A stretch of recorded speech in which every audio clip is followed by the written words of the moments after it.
Iran அணு ஆயுதம் வைத்துக் கொள்வதற்கு நாங்கள் இணங்க மாட்டோம் என்று சொல்லி அமெரிக்காவும் சீனாவும் ஒரு நிலைப்பாட்டுக்கு வந்திருக்கின்றன என்று சொல்லி வெள்ளை மாளிகை செய்தி வெளியிட்டிருக்கிறது. அதைத்தான் எல்லோருமே செய்தியாக வெளியிட்டிருக்கிறாங்க.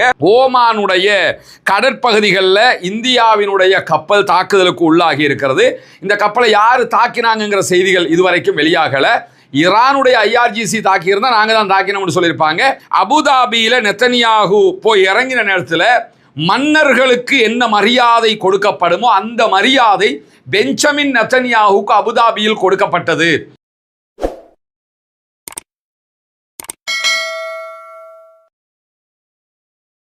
அன்றுக்கினிய சகோதர சகோதரிகளே, நம் அனைவர் மீதும் ஏக இறைவனுடைய அமைதியும் கருணையும் உண்டாகட்டுமாக என்கிற உயரிய பிரார்த்தனைகளோடு, நமக்கெல்லாம் தெரியும் மத்திய கிழக்குல நடைபெற்று வரக்கூடிய பிரச்சனை என்பது உலக ஒழுங்கையே மாற்றி அமைக்கக்கூடிய வகையில எல்லா பக்கமுமே பலவிதமான மாற்றங்களும் நடைபெற்று வரக்கூடிய ஒன்றாக மாறிக்கொண்டிருக்கிறது. குறிப்பாக எங்க ஊர்லலாம் ஒரு பழமொழி சொல்லுவாங்க, மரங்கொத்தி கொத்திட்டு போய் வாழை மரத்தை கொத்தினா அதனுடைய சொண்டு உள்ள அப்படி அழகு மாட்டிக்கிறோம் அப்படின்னு சொல்லுவாங்க. அது மாதிரி அமெரிக்கா எல்லா இடத்துலையும் தாக்குதல்களை நடத்தி மதுரோ வரைக்கும் நாட்டுக்குள்ள புகுந்து வெனிசுவேலாவில் தூக்கிட்டு போனதுக்கு பிறகு ஈரானுக்குள்ள போய் சிக்கின மாதிரி எந்த இடத்துலையுமே சிக்கலை.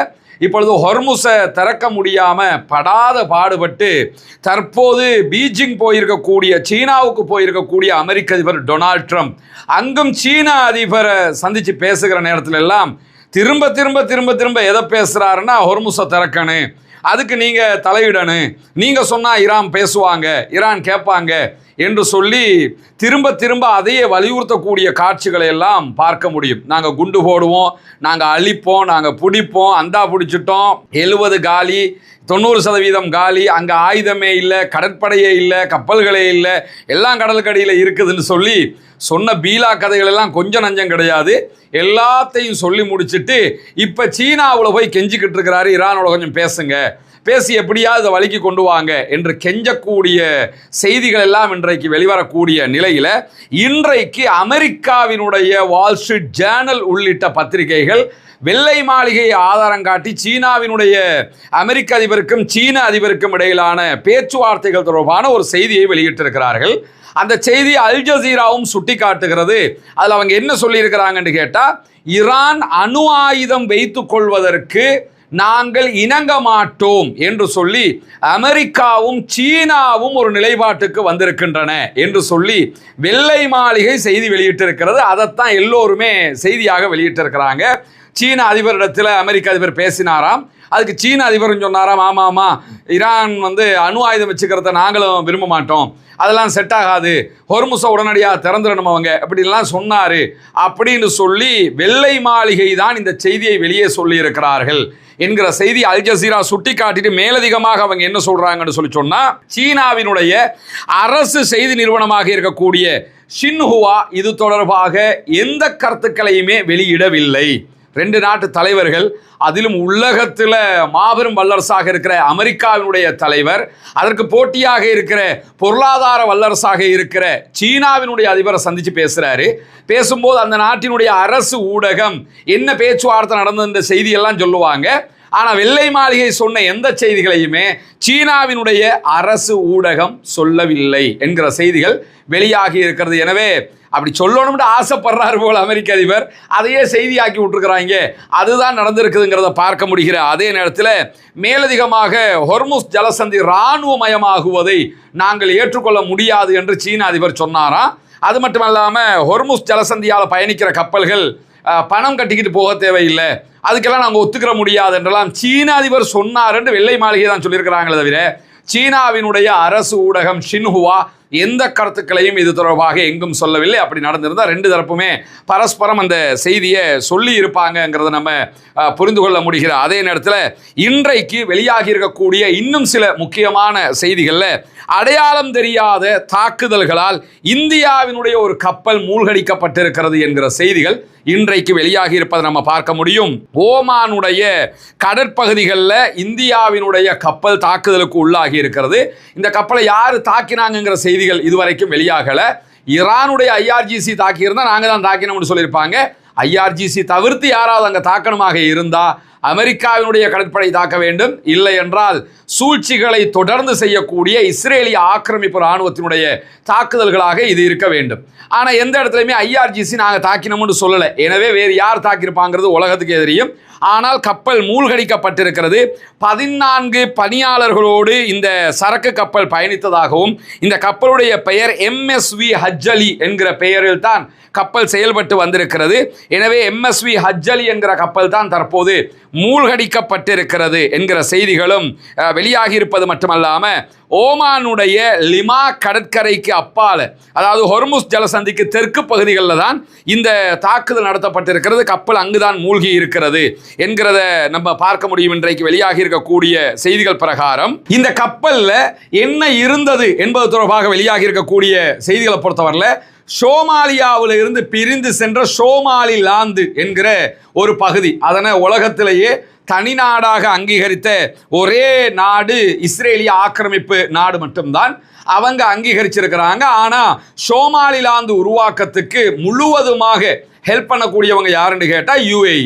இந்த UAEக்கு சோமாலிலாந்தில் இருந்து ஆடு மாடுகளை கால்நடைகளை ஏற்றிக்கொண்டு வந்த ஒரு கப்பல் தான் இப்படி தாக்குதலுக்குள்ளாகி மூழ்கி இருக்கிறது. ட்ரோன் தாக்குதலால் தான் இந்த வெடி விபத்து ஏற்பட்டிருக்கிறது என்று சொல்லியும் அனைத்து பணியாளர்களும் பாதுகாப்பாக மீட்கப்பட்டிருக்கிறார்கள் என்கிற செய்திகள் வெளியாகி இருக்கிறது. சரக்குகளோடு கப்பல் மூழ்கி இருக்கிறது. எனவே பணியாளர்கள் மாத்திரம் காப்பாற்றப்பட்டிருக்கிறார்கள். இந்த கப்பல் UAEக்கு போன கப்பல் தான், அந்த கப்பல் தான் தாக்குதலுக்கு உள்ளாகி இருக்கிறது என்கிற செய்திகள் வெளியாகி இருக்கக்கூடிய சூழல்ல இன்றைக்கு மேலதிகமாக IRGC ஒரு முக்கியமான செய்தியை வெளியிட்டிருக்கிறாங்க. அது என்ன செய்தின்னு சொன்னா, புதன்கிழமை முதலாக, அதாவது நேற்றில இருந்து, இந்த வீடியோ நீங்க நாளைக்கு பார்க்கறதா இருந்தா 2 நாள் வச்சுக்கிறோங்க, நேற்றில இருந்து புதன்கிழமையில இருந்து இதுவரைக்கும் 30 கப்பல்கள் ஹொர்முஸ் ஜலசந்தியை தாண்டி சென்றிருக்கின்றன எங்களுடைய அனுமதியோடு என்று சொல்லி இருக்கிறார்கள். அனுமதியோடுனா காசு கட்டிட்டு போயிருக்கான்னு அர்த்தம். அனுமதியோடுன்னு என்ன புரிஞ்சுக்கிறோம்னா, சொன்ன ரூட்ல போயிருக்கிறாங்க, பணம் கட்டிட்டு போயிருக்கிறாங்கன்ற அர்த்தம்.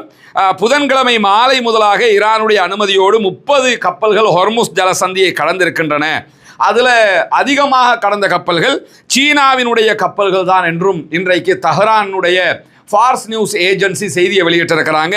தெஹ்ரான், ஈரான் சீனாவினுடைய கப்பல்கள் செல்வதற்கான வழிப்பாதையை மிக தெளிவாக அமைத்திருக்கின்றன. காரணம் என்னன்னா, ஈரானுடைய எண்ணெயில 80% எண்ணெயை சீனா தான் வாங்கிக்கிட்டு இருக்கிறாங்க. எனவே சீனாவோட அவங்க பிசினஸ் பண்றதுங்கிறது மஸ்டாக இருக்கிறதுனாலையும், சீனாவினுடைய கப்பல்களை அமெரிக்கா தாறுமாறாக போய் கைப்பற்ற முடியாது, உள்ள இறங்க முடியாது, நினைச்ச மாதிரி ஆட முடியாதுங்கிறதுனாலையும் இந்த காரியங்கள் சிறப்பாக நடைபெற்று கொண்டிருக்கின்றன என்கிற செய்திகளை பார்க்க முடியும். 30 கப்பல்கள் IRGCயினுடைய அனுமதியோடு பணம் கட்டிட்டு போயிருக்கிறாங்க என்கிற செய்திகளுக்கு மத்தியில தான் இன்றைய தினம் ஐக்கிய அரபு அமீரகம் UAEயினுடைய ஃபுஜைரா துறைமுக பகுதிகளில் ஒரு கப்பலை ஈரானுடைய IRGC கைப்பற்றி இருக்கிறது.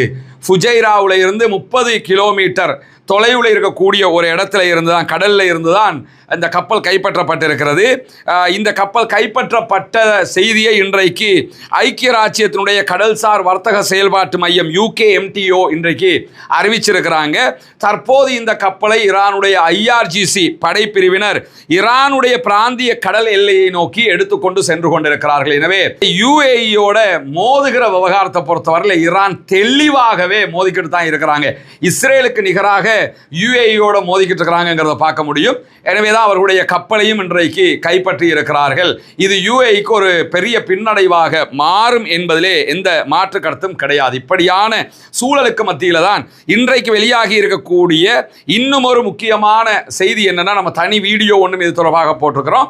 அதோட சேர்த்து மேலதிகமாக தெரிந்து கொள்ளுகிற தகவலாக என்ன நீங்க புரிஞ்சுக்கிறேன்னு கேட்டா, நெதன்யாகு, இஸ்ரேலிய பிரதமர் பெஞ்சமின் நெதன்யாகு சரியாக மார்ச் மாதம் 26ஆம் தேதி, மார்ச் 26ன்னா பிப்ரவரி மாதம் 28ஆம் தேதி தான் ஈரான் மீதான அமெரிக்க இஸ்ரேலிய தாக்குதல் ஆரம்பிக்கிறது. அந்த தாக்குதல் ஆரம்பித்து 1 மாதங்களுக்குள்ளாக ஐக்கிய அரபு எமிரேட்ஸ் UAEக்கு ரகசிய பயணம் ஒன்றை மேற்கொண்டிருக்கிறார் இஸ்ரேலுடைய பிரதமர். அவர் மேற்கொண்ட தகவல்களை அவர்களுடைய ஊடகங்களை வெளியிட்டு, அது மட்டுமல்லாம பெஞ்சமின் நெத்தனியாஹுவினுடைய பிரதமர் அலுவலகமும் ஆமா நாங்க சீக்கிரட்டாக ஒரு பயணம் போனோம் அப்படிங்கிறத வெளியிட்டுட்டாங்க. ஆனா UAE என்ன சொல்றாங்கன்னா, இல்ல அவங்க யாருமே எங்களை பார்க்க வரல அப்படிங்கிறாங்க.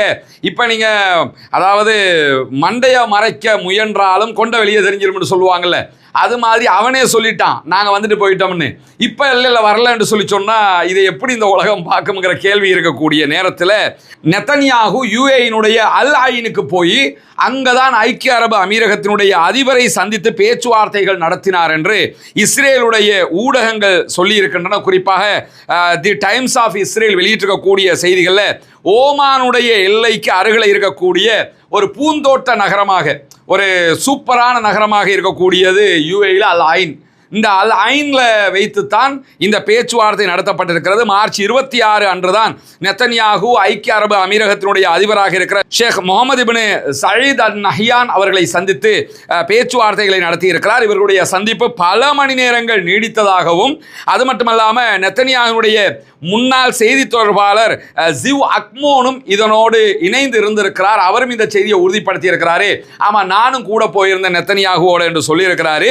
இந்த பயணத்தில் அபுதாபியில் நெத்தனியாஹு போய் இறங்கின நேரத்தில் மன்னர்களுக்கு என்ன மரியாதை கொடுக்கப்படுமோ அந்த மரியாதை பெஞ்சமின் நெத்தனியாஹுக்கு அபுதாபியில் கொடுக்கப்பட்டது.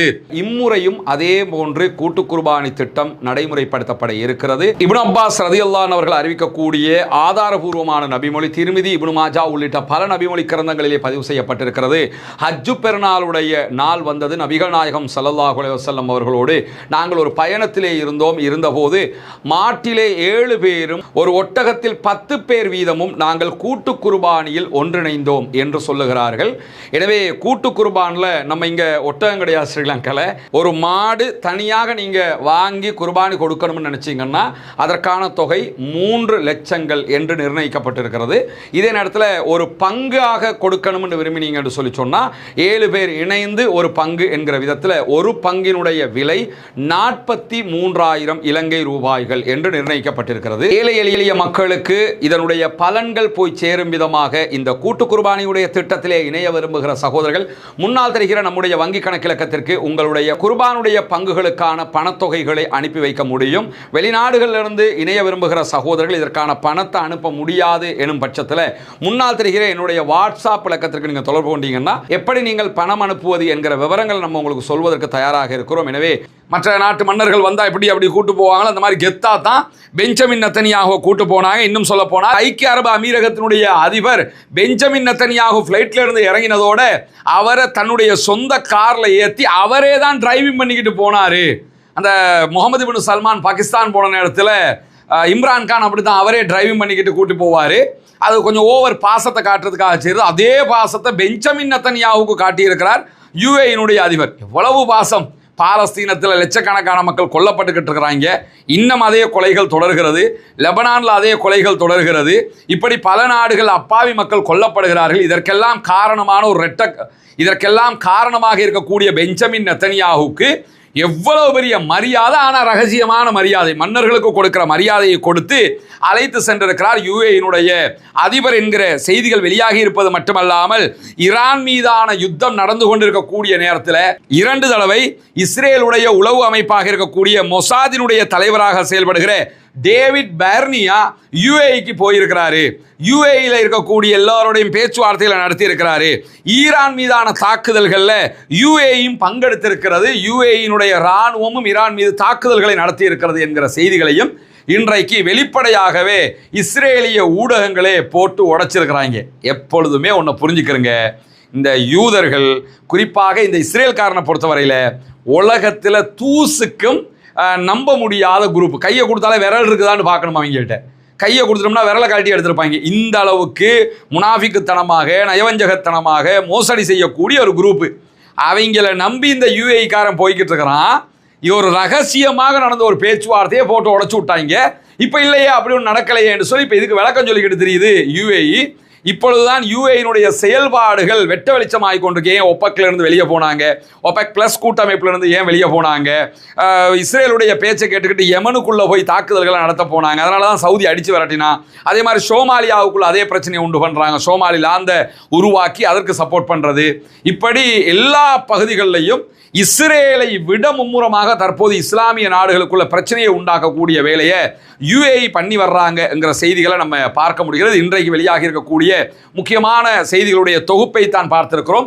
பொறுத்திருந்து பார்ப்போம் என்னவெல்லாம் நடக்கிறது என்பதை. ஆக்கிரமிப்புகள் ஓய வேண்டும், ஆக்கிரமிப்பாளர்களும் ஓய வேண்டும், ஆக்கிரமிப்புகள் ஓய்ந்து ஆக்கிரமிப்பாளர்களும் ஓய்ந்து அமைதி திரும்ப வேண்டும் முழு உலகிலும் என்கிற பிரார்த்தனைகளோடு ஆக்கிரமிப்பாளர்களுக்கு எதிராக தொடர்ந்தும் ஜனநாயக ரீதியாக குரல் எழுப்புவோமாக. வாகிறது அல்ஹம்துலில்லாஹி ரப்பில் ஆலமீன்.